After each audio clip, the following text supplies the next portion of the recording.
안녕하십니까. 세상 읽어주는 남자 이상훈입니다. 오늘은 TSMC의 든든한 뒷배가 되고 있는 AMD라는 주제로 한 말씀 드리겠습니다. 사실 TSMC 1대 고객은 애플, 2대 고객은 하웨이입니다. 그런데 애플의 경우 미중 갈등으로 앞으로 중국 시장에서 판매가 크게 줄 가능성이 있다는 점에서 하웨이는 말 그대로 미국 규제로 TSMC와 거래가 아예 단절되면서 TSMC에 대한 우려가 있었던 게 사실입니다. 그런 맥락에서 더 주목받았던 고객이 TSMC의 3위 고객인 AMD였습니다. 지금 와서 보면 바이러스 사태, 미중 갈등 등에 따른 애플의 실적 타격은 생각보다 크지 않았습니다. 더구나 애플은 맥과 맥북에 ARM, ARM의 IP를 기반으로 한 자신만의 CPU를 만들기로 함에 따라 TSMC로서는 5나노 라인에서 이전에는 없던 새 일감마저 잡는 기회를 잡았습니다. 그 결과 TSMC는 실적 타격은커녕 라인 운용에 여유가 없을 만큼 실적이 좋은 상태입니다. 이런 TSMC 호조에도 불구하고 TSMC 입장에서 3위 고객인 AMD 스탠스는 여전히 주목할 필요가 있다는 생각입니다. 이제 AMD는 하웨이가 TSMC 고객에서 빠지게 된 현 시점에서 TSMC의 2대 고객입니다. 그리고 여차하면 애플을 제치고 TSMC의 최대 고객이 되겠다는 의지도 내비칠 만큼 AMD는 TSMC에 대한 애착이 강한 팹리스입니다. 실제 AMD는 올 상반기에 애플이 모바일 AP인 바이오닉 A14를 TSMC의 5나노 공정에서 만들기 시작하면 그간 애플이 차지하고 있던 TSMC 7나노 라인을 자신이 추가로 확보하겠다는 의지를 언론을 통해 슬쩍 흘리기도 했었습니다.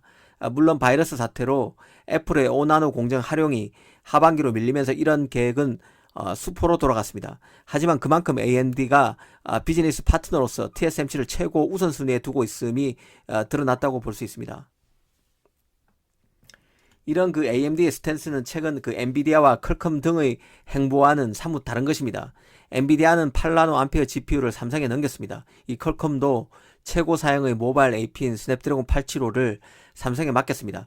엔비디아와 퀄컴은 필요에 따라서 전략적으로 파운드리를 선택하고 있음이 이번에 드러난 것입니다. 이를 두고 시장에서는 TSMC가 한정된 라인 운용 전략상 최고의 마진을 보장하는 팹리스로 고객을 점점 좁혀가고 있다고 보고 있습니다. 한마디로 애플과 AMD가 돈이 되는 고객이라 이 파운드리인 TSMC가 이들에 집중하고 있다는 분석입니다.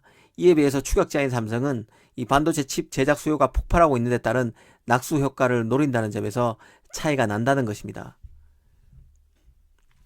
그런 맥락에서 보면 AMD가 높은 수주 단가에도 불구하고 TSMC를 파트너로 삼아서 CPU에서는 인텔, GPU에서는 엔비디아와 경쟁하겠다는 의지가 확실한 것 같습니다. 이 TSMC도 AMD에 대한 배려가 눈에 띄는데요. 최근에 AMD TSMC와 관련해서 눈에 띄는 소식이 두어 가지 있었습니다. 하나는 대만 팹리스인 미디어텍이 TSMC 7나노 라인에서 생산하던 하웨이의 AP 물량이 미국 제재로 막히게 되자 TSMC 라인이 일부 비게 됐는데 이 빈 라인을 AMD가 차지하게 됐다는 뉴스였습니다. AMD는 이 TSMC 7나노 라인을 통해서 소니, 마이크로소프트의 차세대 게임기용 프로세서 생산에 나선다는 보관을 드러냈습니다. 또 하나의 뉴스는 AMD가 라이젠 CPU의 인기에 힘입어서 공급 부족 현상에 직면해 있다는 내용이었습니다. AMD는 라이젠 시리즈를 TSMC로부터 전량 생산하고 있는데 TSMC 7나노 라인이 빡빡해서 더 만들고 싶어도 만들지 못하는 상황이라는 얘기입니다. 앞서 말씀드린 대로 미디어텍이 차지했던 자리를 AMD가 추가로 확보했지만 이 TSMC 라인을 통해서는 차세대 게임기용 프로세서를 만들기로 하면서 AMD 데스크톱용 3세대 라이젠 프로세서와 노트북용 4000 시리즈 프로세서의 공급난은 당분간 지속될 것으로 보입니다. 이 사실 TSMC 7나노 라인에 여유가 없는 것은 바로 AMD 자신 탓이기도 합니다. AMD가 라이젠 CPU뿐만 아니라 이달 말에 공개되는 차세대 라디온 GPU도 TSMC의 7나노를 통해서 만들기 때문입니다. 특히 빅나비 그래픽 카드의 경우 AMD 최초의 RDNA2 기반 제품이라 최근 RTX 30 시리즈를 발표한 엔비디아도 바짝 긴장하고 있습니다.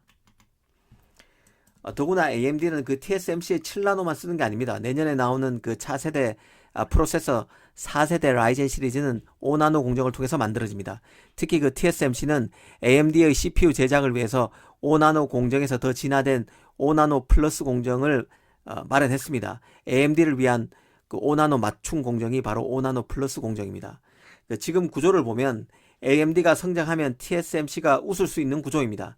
AMD는 TSMC를 잡기 위해서 고마진을 TSMC에 약속하고 있고, TSMC는 이런 그 VVIP 고객인 AMD를 위해서 빈자리가 생길 때마다 최우선적으로 AMD에 자리를 내주고 있습니다. 과연 이런 밀어는 언제까지 가능할까요? 아마 몇 가지 변수가 있을 것입니다. 그 중 하나는 그 인텔인데요. 만약 인텔이 외부 파운드리를 활용할 경우 인텔을 두고 삼성 파운드리와 TSMC의 칩 수주 경쟁이 빚어질 것이고, 그 경쟁 결과에 따라서 AMD도 아마 영향을 받을 수밖에 없을 것입니다. 아무튼 그 TSMC의 든든한 뒷배가 되고 있는 AMD의 행보를 지켜보는 것은 파운드리 시장 경쟁과 관련해서 아주 흥미로운 포인트가 될 것 같습니다.